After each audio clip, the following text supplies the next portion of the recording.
ꯑꯍꯥꯟꯕꯃꯛꯇꯗ Story Collection ꯒꯤ ꯃꯥꯏꯀꯩꯗꯒꯤ listenerꯁꯤꯡꯕꯨ ꯈꯨꯔꯨꯝꯖꯔꯤ ꯃꯌꯥꯝ ꯅꯨꯡꯁꯤꯕꯤꯗꯨꯅ ꯆꯦꯅꯦꯜ ꯑꯁꯤꯕꯨ ꯁꯕꯁꯀ꯭ꯔꯥꯏꯕ ꯁꯤꯌꯔ ꯑꯃꯗꯤ ꯀꯃꯦꯟ ꯄꯤꯕꯤꯔꯝꯃꯨ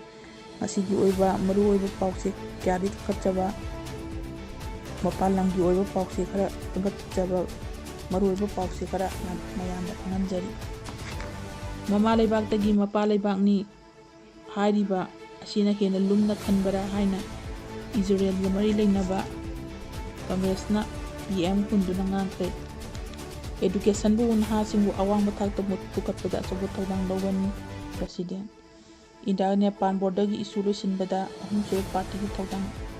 ꯂꯩꯐꯝ ꯊꯣꯛꯇꯦ MEA ꯂꯄꯥꯟ ꯒꯦꯠꯇ ꯃꯦꯘꯥꯂꯌꯥ ꯑꯃꯁꯨꯡ ꯑꯁꯥꯝ ꯑꯅꯤꯃꯛꯇ ꯃꯈꯣꯏꯒꯤ ꯈꯨꯟꯖꯥꯁꯤꯡ ꯆꯪꯍꯟꯗꯨꯅ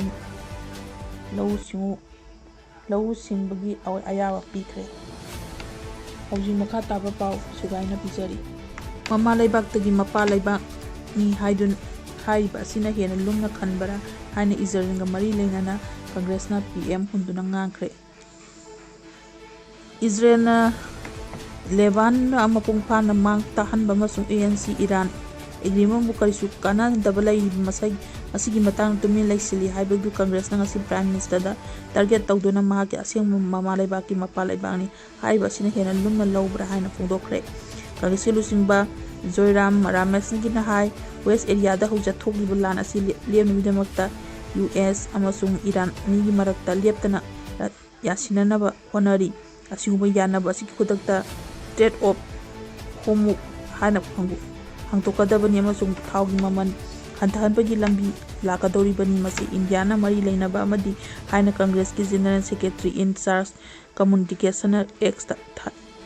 ꯍꯥꯏꯈꯤ ꯌꯥꯅꯕ ꯄꯨꯔꯛꯅꯕ ꯍꯣꯠꯅꯔꯤꯕ ꯑꯁꯤ ꯂꯣꯏꯁꯤꯟꯕ ꯉꯝꯗ꯭ꯔꯦ ꯃꯁꯤꯒꯤ ꯃꯔꯝꯗꯤ ꯏꯖꯔꯦꯜꯅ ꯂꯦꯞꯇꯅ ꯂꯦꯕꯥꯟꯒꯤ ꯃꯊꯛꯇ ꯃꯤꯂꯤꯇꯔꯤ ꯑꯣꯄꯔꯦꯁꯟ ꯆꯠꯊꯔꯤ ꯃꯁꯤꯅ ꯃꯃꯥꯡꯗ ꯑꯃꯨꯛꯇ ꯎꯈꯤꯗ꯭ꯔꯕ ꯃꯑꯣꯡꯗ ꯃꯥꯡ ꯇꯥꯍꯜꯂꯦ ꯍꯥꯏꯅ ꯔꯥꯃꯦꯁꯅ ꯍꯥꯏꯈꯤ US ꯄ꯭ꯔꯁꯤꯗꯦꯟ ꯗꯣꯅꯥꯜꯗ ꯇ꯭ꯔꯝꯞ ꯃꯁꯥꯅ ꯏꯖꯔꯦꯜꯒꯤ ꯄ꯭ꯔꯥꯏꯝ ꯃꯤꯅꯤꯁꯇꯔ ꯕꯦꯟꯖꯥꯃꯤꯟ ꯅꯦꯇꯟꯍꯨꯒ ꯀꯣꯏꯁꯥꯎꯅꯔꯕ ꯑꯃꯁꯨꯡ ꯄꯦꯟꯅ ꯐꯣꯡꯗꯣꯛꯈ꯭ꯔꯦ ꯍꯥꯏꯅ ꯃꯍꯥꯛꯅ ꯍꯥꯏꯈꯤ ꯑꯇꯣꯞꯄ ꯂꯩꯕꯥꯛ ꯀꯌꯥꯗ ꯏꯖꯔꯦꯜꯗ ꯂꯦꯕꯦꯟꯗ ꯆꯠꯊꯈꯤꯕ ꯌꯩꯈꯥꯏ ꯊꯤꯟꯒꯥꯏꯕꯒꯤ ꯊꯕꯛ ꯑꯁꯤ ꯀꯟꯗꯦꯝ ꯇꯧꯅꯔꯤ ꯒꯃꯦꯟ ꯑꯃꯒꯤ ꯃꯀꯣꯛꯇ ꯏꯖꯔꯦꯜꯅ ꯂꯦꯕꯥꯅꯟꯅ ꯃꯥꯡ ꯇꯥꯛꯄꯒꯤ ꯊꯕꯛ ꯆꯠꯊꯔꯤꯕ ꯑꯃꯁꯨꯡ USꯀꯤ ꯏꯔꯥꯟꯒꯤ ꯌꯥꯅ-ꯋꯥꯔꯣꯜ ꯑꯔꯦꯝꯕ ꯇꯥꯍꯜꯂꯤꯕꯁꯤ ꯑꯁꯤꯒꯤ ꯃꯄꯨꯡ ꯐꯥꯕ ꯇꯨꯃꯤꯟꯅ ꯂꯩꯁꯤꯜꯂꯤꯕ ꯑꯁꯤ ꯑꯉꯛꯄ ꯑꯃ ꯅꯠꯇꯦ ꯃꯁꯤ ꯄ꯭ꯔꯥꯏꯝ ꯃꯤꯅꯤꯁꯇꯔ ꯅꯔꯦꯟꯗ꯭ꯔ ꯃꯣꯗꯤꯅꯤ ꯍꯥꯏꯅ ꯔꯥꯃꯦꯁꯅ ꯍꯥꯏꯈꯤ ꯃꯍꯥꯛꯀꯤ ꯑꯁꯦꯡꯕ ꯃꯄꯥ ꯂꯩꯕꯥꯛꯅꯤ ꯍꯥꯏꯔꯤꯕ ꯑꯁꯤꯅ ꯍꯦꯟꯅ ꯂꯨꯝꯅ ꯂꯧꯔꯕ꯭ꯔꯥ ꯍꯥꯏꯅ ꯀꯪꯒ꯭ꯔꯦꯁꯀꯤ ꯂꯨꯆꯤꯡꯕ ꯑꯁꯤꯅ ꯃꯣꯗꯤꯗ ꯑꯦꯇꯦꯛ ꯇꯧꯔꯗꯨꯅ ꯍꯥꯏꯈꯤ ꯇ꯭ꯔꯝꯞꯅ ꯍꯥꯏ ꯃꯍꯥꯛꯅ ꯄ꯭ꯔꯥꯏꯝ ꯃꯤꯅꯤꯁꯇꯔ ꯅꯦꯕꯟꯌꯥꯍꯨꯒꯤꯅ ꯕꯩꯔꯨꯛꯇ ꯆꯠꯊꯈꯤꯕ ꯁ꯭ꯇ꯭ꯔꯥꯏꯛ ꯑꯁꯤ ꯂꯦꯞꯇꯅ ꯈꯪꯍꯟꯈꯤ ꯑꯗꯨꯒꯤ ꯃꯇꯨꯡꯗ ꯏꯖꯔꯦꯜꯒꯤ ꯂꯨꯆꯤꯡꯕ ꯑꯁꯤꯅ ꯃꯍꯥꯛꯀꯤ ꯇ꯭ꯔꯛꯁꯤꯡꯗ ꯈꯪꯍꯟꯈꯤ ꯍꯧꯈꯤꯕ ꯅꯤꯡꯊꯧꯀꯥꯕ ꯅꯨꯃꯤꯠꯇ ꯇ꯭ꯔꯝꯞꯅ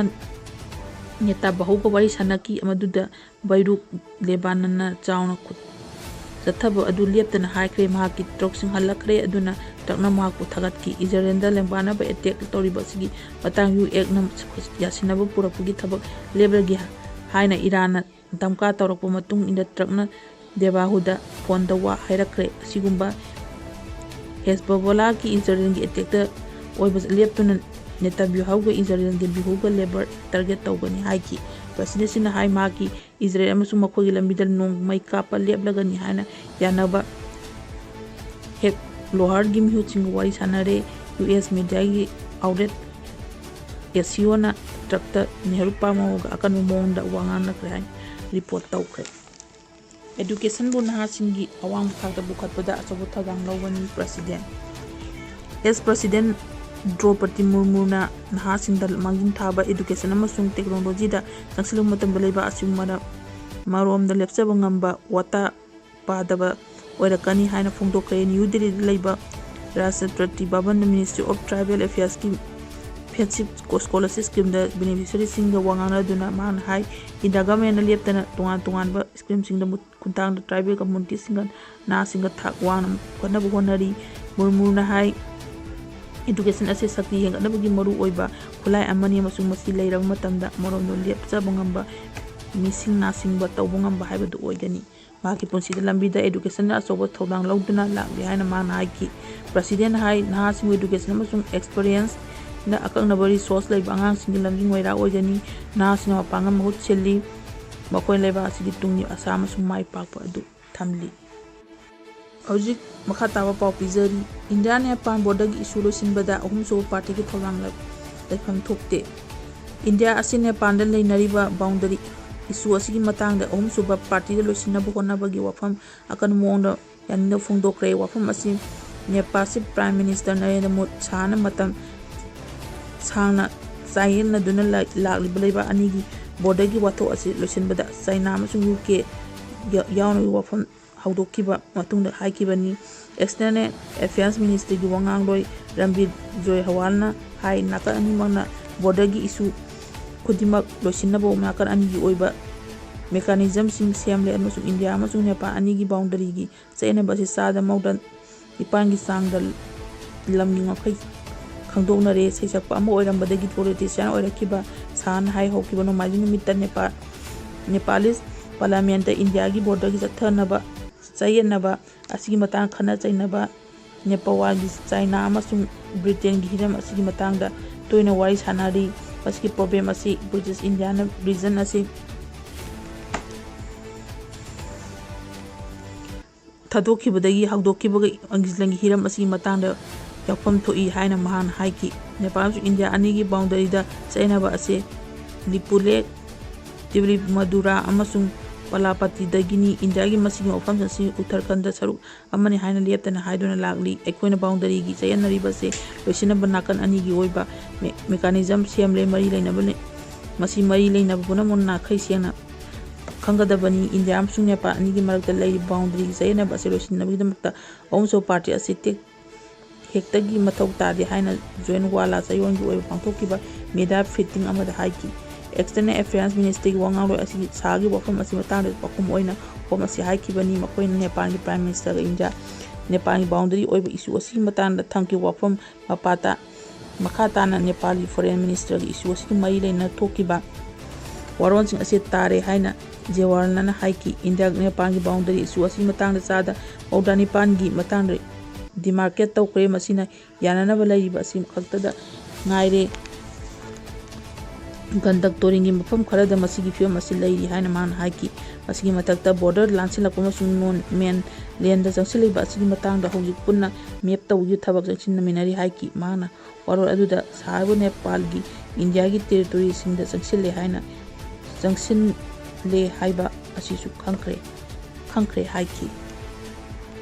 hojik aroi bada maru khata na pau pizari Lapan geta Meghalaya amasung Assam animaki makoi punjasing tanghandon lau singbagi awaba binakre Meghalaya amasung Assam government anigi masing makoi ani punjasing saya nariba Lapan get region da jangsin tuna makhatan lau singu bagi thabak tawnugi aya pikre loyana government na pare boundary gi demarcation amudugi adugi hena wang bathak committee amugi khotuna khana bagani haina official oiba siro mana phongdokre Panab gate asigi inner gate border paring laibani mamang saida October thara nakan ani kunja sing marakta kuthona bada carbing kunja ama laikibdari thodo thokibani Lapan gate area da laiba Assam police gate pe ta high level meeting am pangthokpadi nakan ani marakta yasinna ba se purakibani iding adu da politically mood sing senior civil amazung police official sing loina nakan ani makile local body sing sarugya ki under the Meghalaya Chief Minister Khnbra sangma amasung Assam gi Chief Minister Hemanta Biswa Sharma ani gi marakta bodagi watho asi ingna singna wari sanaduna loisinaba thana ki budugi matung ina meeting pangthokibani punna thokiba zero adu matung ina Lapan gate ta kunja sing makhata sayana riba region amadugi foothill area da lau singuba yagani amasung tablap ki kunja sing su lapu ki home sing amasung matam yo mai maron sing thabi tabak sing di saruk sing asida yaragani haiki dagani muki makhata ba border gi sayana ba simatam chupi oina loisinaba chunaba state level gi oiba committee ama semlaga maduda khanara ba su lemna kre hairi state government anina santi tangdulai taba amasung ing tapalai bi susing asi loisinaba dag yana puraki matinga su Meghalaya Deputy Chief Minister Hima Balaya Dami Principal Secretary RK Makong Yakongar Commissioner amasung Secretary Ripil B Daikonao Jontia Hills Autonomous District Council Chief Executive Member Thobar Silva West Isjarelga Deputy Commissioner Abhinav Sinha amasung Superintendent of Police ꯖꯔꯄꯥꯜ Singh ꯕꯗꯣꯋꯥꯁꯨ ꯁꯔꯨꯛ ꯌꯥꯈꯤ ꯍꯥꯏꯔꯤ꯫ ꯃꯇꯥꯡ ꯑꯁꯤꯗ ꯉꯁꯤꯒꯤ ꯑꯣꯏꯕ ꯃꯔꯨꯑꯣꯏꯕ ꯄꯥꯎ, ꯃꯄꯥꯟꯂꯣꯝꯒꯤ ꯑꯣꯏꯕ ꯃꯔꯨꯑꯣꯏꯕ ꯄꯥꯎ, ꯈꯟꯒꯠꯆꯕ ꯄꯥꯎ ꯃꯇꯥꯡ ꯑꯁꯤꯗ ꯂꯣꯏꯁꯤꯟꯖꯔꯤ꯫ ꯃꯌꯥꯝ ꯄꯨꯂꯞ ꯑꯃꯨꯛꯀ ꯍꯟꯅ ꯏꯄꯣꯛꯅꯨꯡ ꯈꯨꯔꯨꯝꯖꯔꯤ꯫